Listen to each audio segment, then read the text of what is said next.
আজকে তো পাকা আম দিয়ে ম্যাঙ্গো জুস করছি। এই জন্য আমি আমটাকে পুরো খুলে নিয়েছি, আটিটা বাদ দিয়ে দিয়েছি। দিয়ে এবার এটাকে এই যে আমি তো জুসারে দিয়ে ম্যাঙ্গোটাকে জুস করে নিয়েছি।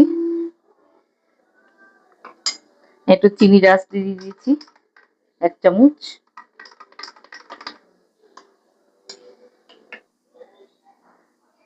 এই যে আমি মধ্যে তো চিনি ডাস্ট দিয়ে দিয়েছি। এর মধ্যে এবারে একটা করে বরফ কিউব গুলো দিয়ে দেবো।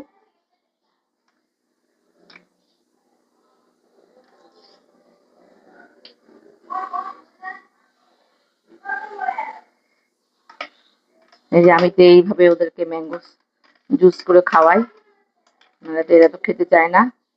আমার ছেলে তো একদম আম খেতে চায় না।